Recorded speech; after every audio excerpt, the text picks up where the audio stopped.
Okay, here's the process for our kitchen rake wall, which is not a symmetrical rake wall. You'll see how that goes in just a moment.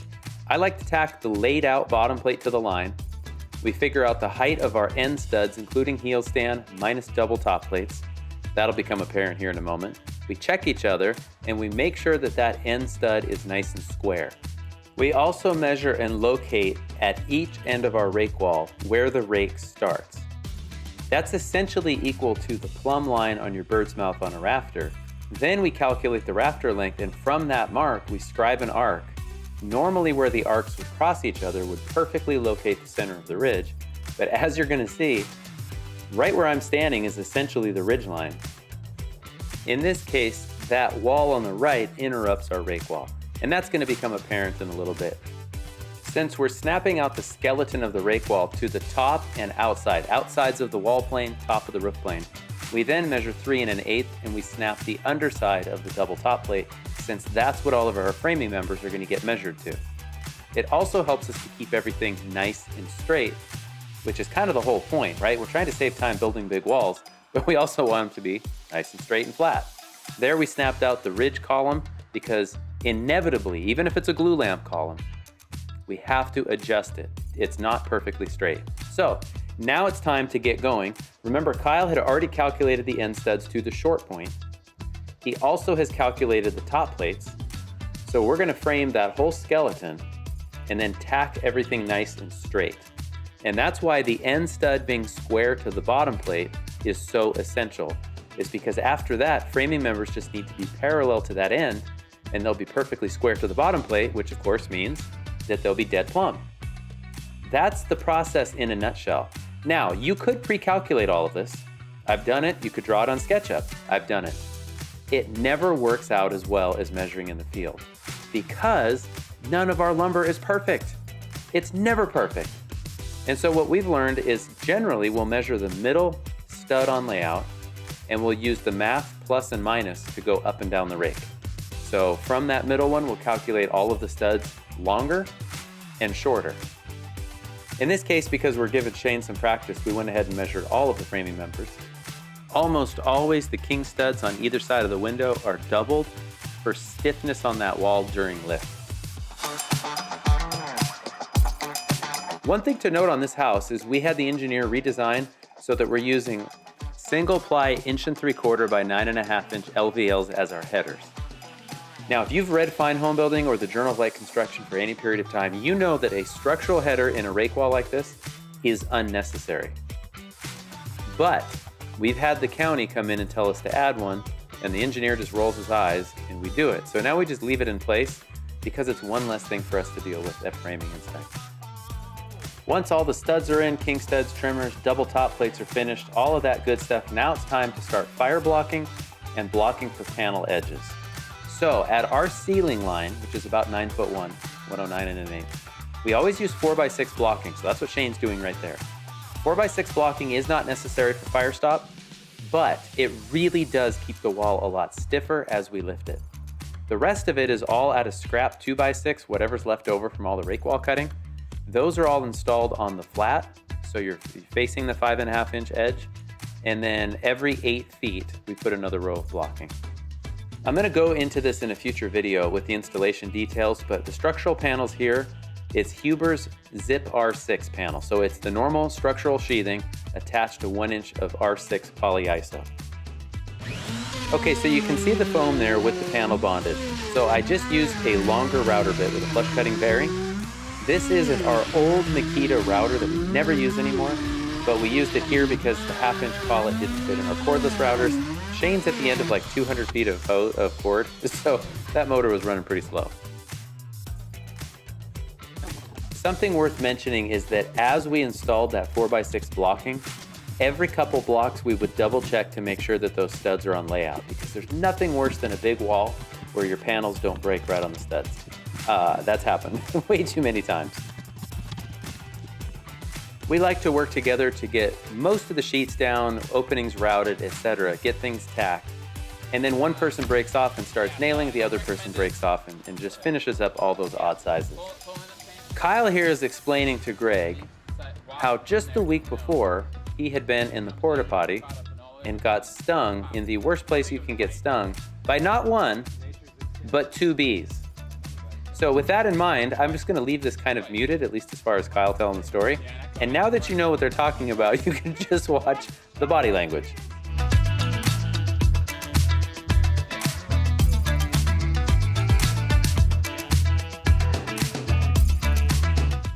When it comes to nailing off all that acreage of shear panels, 6-inch on center everywhere since we're 24-inch on center for our studs, Kyle is very systematic, as you can see. Up, down, up, down.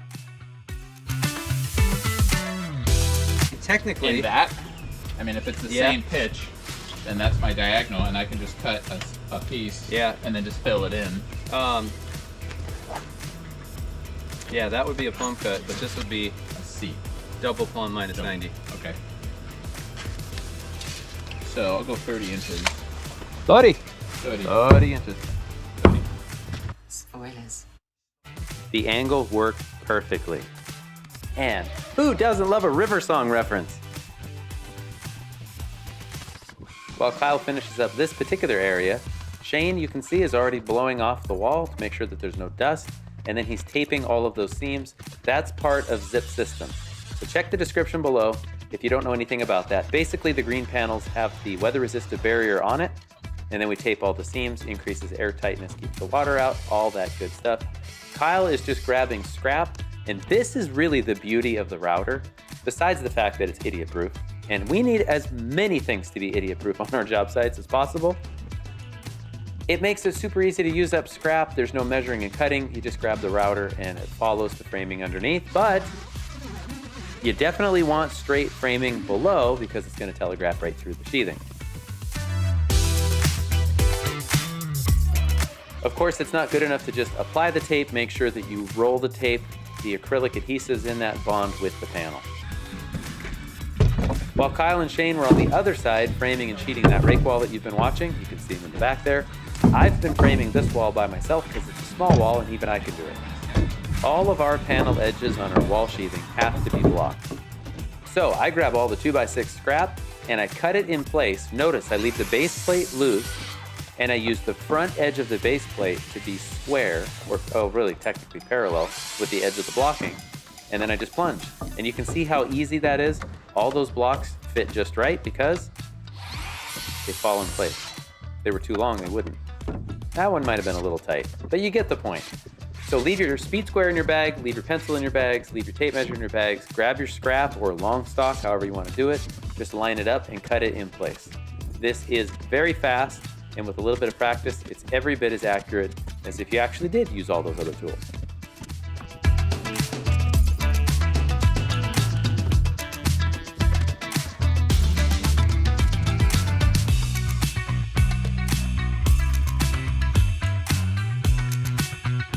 Earlier in the video, I mentioned that we like to frame our garage walls on the floor and put them in place. That's really the first walls we frame. While Kyle and Shane were working on the bigger rake wall, I went ahead and built this wall.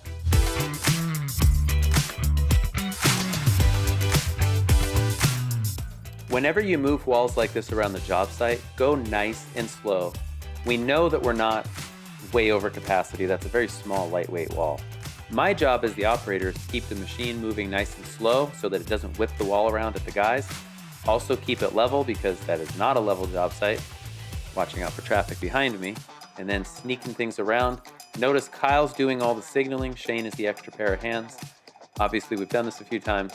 There it is. Nice and simple. Nice, simple, and safe. The only negative thing I would say about having a truss jib is just got to find a place to put it. So we just earmarked that third bay of the garage. That's where the truss jib went whenever we weren't using it.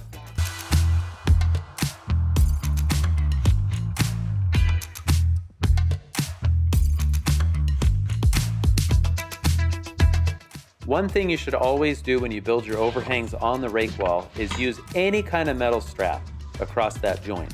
It helps the overhangs to stay together and not spread. In this case, I'm using the Strong Tie CS HP coil strap because that's what we have. A little hurricane clips beat flat will work too. Honestly, lumber banding strap will work, whatever you have. Our way of building overhangs is everything's out of 2x6. This is 12-inch soffit, so we make the overhangs 12 1/4, just so that we have a little bit of room to play. Soffits get framed, the soffit board itself, the LP Smart Side gets installed. 16-foot lengths really help to keep the wall stiff. And then we're using Smart Side 5/4 by 8 fly rafter trim. So Shane and I lifted the rake wall a couple of weeks ago. This particular rake wall was a side pick. We just didn't have the room on the property to go perpendicular to the wall. So you notice I'm up on the flat spot because it's pretty hilly. You can't really tell it from the video, but there's quite a bit of slope there. So being up on the flat spot is just a lot safer. I knew I was gonna have to drive forward and turn in. What Shane's eyeballing is the tension on each leg of the strap. He wants them to stay roughly equal. So as I go forward, the pivot point on the boom, on the truss jib there, is gonna start to go past where we want it to, so then he booms me in. And you see how the wall just kind of settles back straight? It doesn't matter if the wall comes off the floor, we're rigged like about 6 times the weight of that wall, right? 3,000-pound wall and we're rigged for 12,000 pounds, 4 times. So it's not a big deal if it comes off, but it's just easier for us if it stays on the line. Then all we have to do is kind of nail it down or screw it down. So my job is to be very soft with the controls, knowing that I'm going to boom up, I'm going to turn, and I'm going to lean to stay level. Once we get to the top, Shane's going to eyeball how far we need to go. We're so close that all I have to do is lean the machine, and it just goes right up against that other garage wall, which was already standing. And that's it. Now when it comes to bracing, many years ago we had a wall go flying off in high winds. I had actually gone out there and added more bracing. I don't know if it was a microburst or what it was, but it just ripped it off the floor, left the bottom plate, just ripped the bottom of the studs. So we structurally screw all of our braces on tall walls. They don't come out until you want them to come out. And when you want them to come out, they come out nice and easy. So easy to put up, easy to take down. Shane's using a laser plumb bob and we're pushing the wall about 1/4 of an inch out of plumb just to make room for any other walls that come up. Once that brace is locked in, then we go to the other end. We typically always do the ends of the walls first and then intermediate braces. And I've got a little tutorial that I'll put together on how it is that we brace those intermediates. Super easy, you just want long material. Keep your bracing about 45 degrees, but I'll go into that. The laser plumb bob is your friend in this case. Remember, get forklift certified, practice, go slow, be gentle with the controls.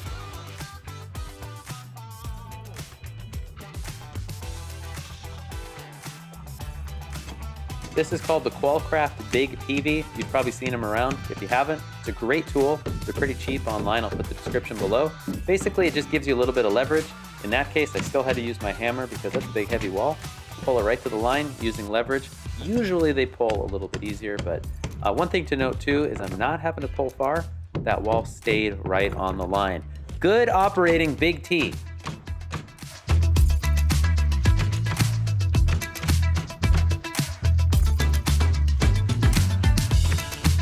In this video, I wanted to show one way to lift a wall with a forklift that doesn't involve rigging. Now, we generally only use this for small walls like this. I think it's like 15 feet long, 9 foot tall. After you frame the wall, you've sheathed it, all that good stuff, set it on blocks so that you can sneak the forks under the header. Now notice that as I sneak the forks under the header, I'm gonna tilt up, I'm gonna boom up at the same time as I keep tilting. And then as I go up, I don't want the cage up against the header because it could tear the header out of the wall. I know a guy that's done that. So basically, as I went up, I boomed in and kept tilting up. And now the wall's nice and cradled. Once it's in the air, now I can go through and I can pop the toenails out, I can cut out that door butt.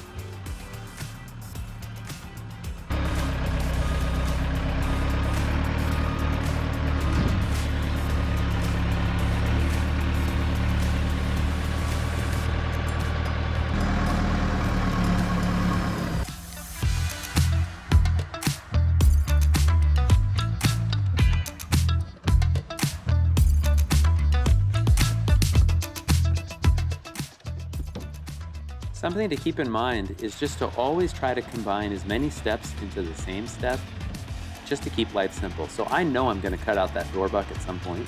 In fact, I had already run my saw through it, so it was half cut out. But it's like, why not just cut out the door buck now? And now I'm done with it. Nobody's gonna trip on that going in and out of the house. Second, I don't have to worry about those walls flaring because I laid my plates out exactly on the line. So as long as they're on those lines on each end, nothing's gonna change. It's gonna stay nice and square. Earlier you noticed that I put the seatbelt on, but I was still wearing my nail bags. It's just a hassle, so take your nail bags off if you're getting back in the machine. Here's the same lesson. I'm getting everything prepped so that when I lift that wall, I can immediately connect it. Ladder's in place, impactor's in place. I've got the structural screw in my nail bags. So now I'm gonna go ahead and move the wall exactly where it needs to go, but everything is ready for me to just basically instantly get it all connected together.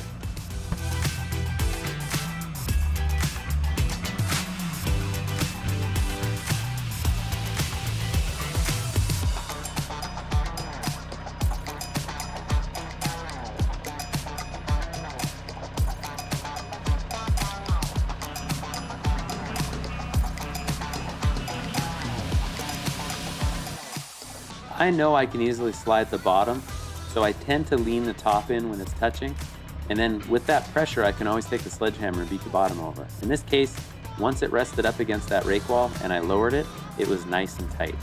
Or it was close enough for me to dial in, which you'll see here momentarily.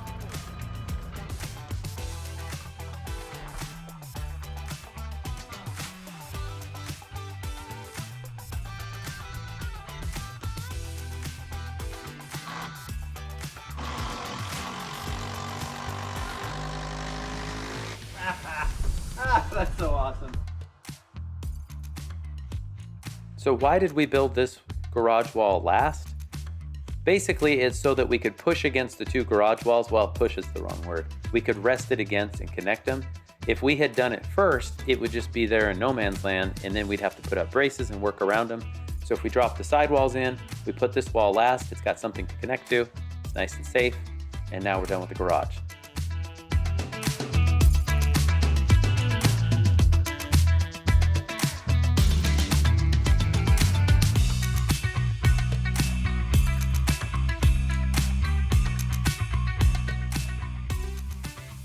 And there's all of the exterior walls framed. Now we're still gonna get into some of this in the next video because I've got a bunch of footage on wall layout, but then we'll also get into those back walls and the big rake wall on the side and kind of what our whole process was. How did the walls fit together? Now you can see that kitchen wall, by the way, that it is gonna return and match the front slope of the other big rake wall, but then it had to return to match that garage wall. So there's a whole lot to it. It's just a big jigsaw puzzle, right? It all just hinges on planning. You know, which walls do you have room for, etc. You notice in the one gable we'd put some siding on. I'm gonna cover all of that in the next video. Thank you very much for watching. Like I said before, and it's in the description, we don't show the best way to do anything. We just show the way we do it. It works well, but it's a constant refinement, and that's what keeps it fun. So thank you very much for watching. If there's something of value here, please hit the subscribe button, ring the bell, and leave a comment below if there's something that you saw that could be refined even better. We all make each other better. Thank you, guys.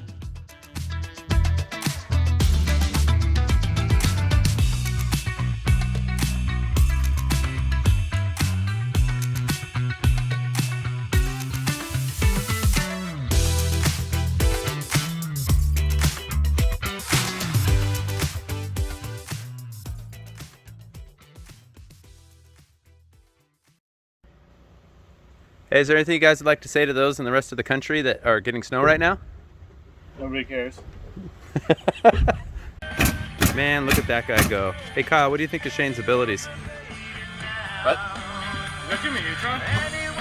It's Glenn Flake from the 80s. Anybody get that reference? 80s. You're cool if you get the Glenn Flake reference.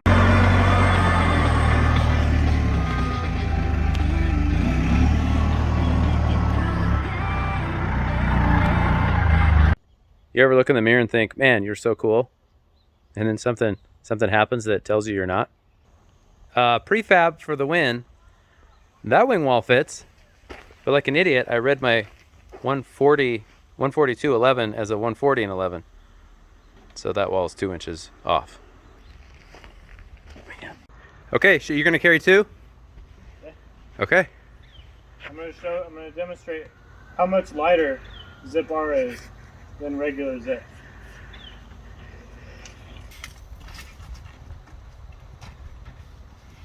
Way lighter. All day long. Oh gosh.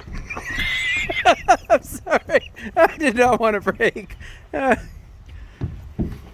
For my bits, I have 2 neodymium magnets. I'm pretty sure I said that right. There's one between the belt and the pouch, and then one on this side of the pouch. It's extremely strong magnets.